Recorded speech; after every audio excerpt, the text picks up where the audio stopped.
The diver's hand closed around leather. Not waterlogged pulp, real leather, cool and smooth as a sleeping cat. 20 meters below the Aegean surface, a 2,300-year-old library waited in the dark. She surfaced with one artifact, a bronze stylus still clutched inside a scholar's skeletal fingers. The bone had fused to the writing instrument over centuries. Whoever this person was, they refused to let go. Not even in death. The ocean had kept this secret for 2 millennia. Now it was surfacing word by word, bone by bone into air we could breathe again. In 1942, a Greek sponge diver named Elias Kalathopoulos discovered stone ruins off the tiny island of Antikythera. He thought he'd found a shipwreck. He had. But the artifacts told a stranger story. Astronomical instruments, glassware, ceramic jars marked with a sigil resembling a stylized library. Historians later dated the wreck to approximately 65 BCE. The cargo belonged to the Library of Antioch, a sister collection to Alexandria, older than many Roman emperors. No records explained why those books traveled by sea. Fewer records explained why a skeleton sat upright among the scrolls, still reaching toward words no one would ever read again. The first anomaly appeared in the excavation photographs. Among the recovered papyrus fragments, investigators found what they described as a letter never sent. The clay seal remained unbroken. The recipient's name had dissolved, but the sender's identity survived in faded ink. Theodoros, keeper of the Eastern collection. His final words, never delivered, read, "They know about the vault. Beneath the foundation.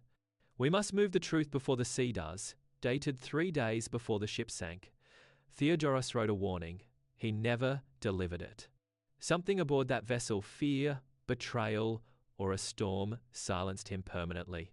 But silence leaves evidence for those patient enough to listen. In 2018, marine archaeologist Dr. Sophia Andreou returned to Antikythera with sonar equipment. The technology revealed what scuba divers missed. A second structure beneath the main wreck site. Stone walls. Arched doorways. A floor plan resembling reading rooms, not cargo holds. The shipwreck was not a shipwreck. It was a building submerged, buried in sediment, dragged or deliberately placed below the waterline. Local fishermen had known about the underwater house for generations. They called it times the drowned study. They refused to approach it after sunset.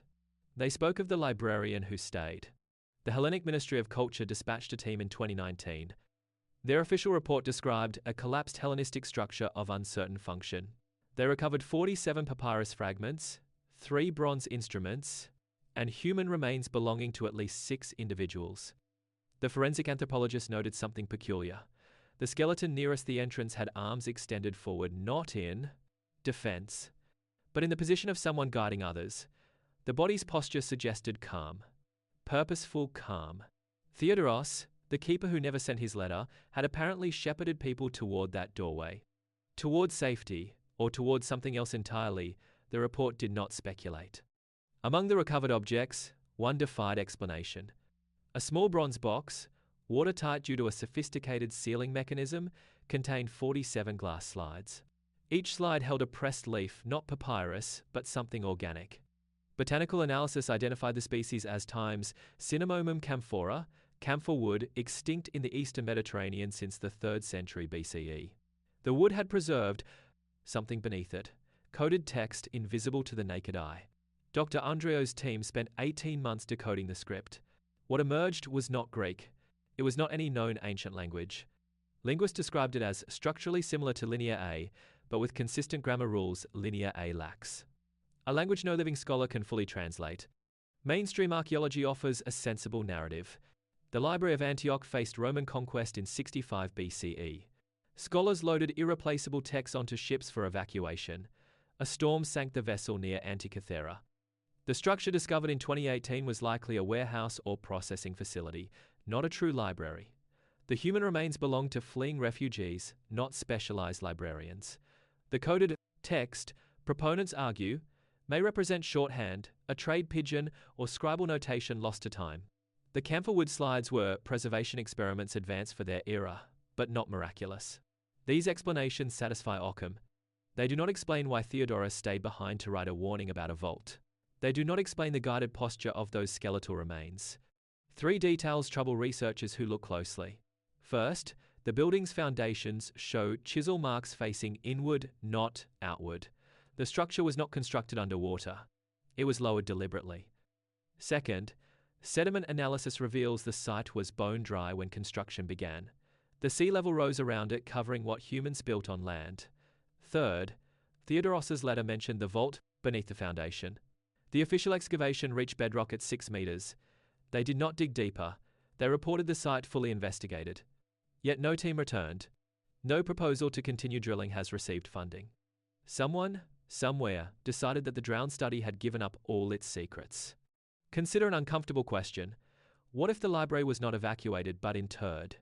What if Theodoros and his colleagues did not flee the Romans, but fled times toward times something in the depths?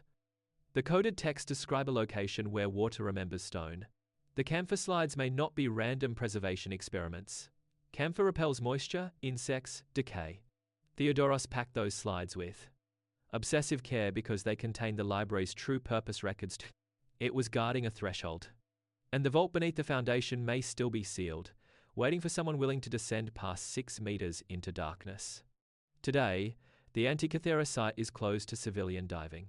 The Greek government cites preservation concerns. Dr. Andreou published her findings in 2021. The academic community reviewed them with measured skepticism. The drowned study remains silent, its stones holding secrets that scholars debate but cannot access. Theodoros, whoever he was, chose to stay. He chose to hold a stylus until his bones fused to metal. Perhaps he protected something irreplaceable. Perhaps he simply refused to abandon the only home he had ever known. The sea does not distinguish between heroism and stubbornness. It preserves both equally. The question that lingers: if the vault beneath the foundation contains what Theodoros died to protect, knowledge we have never seen, do we have the right to open it? Or, some questions belong to the dead?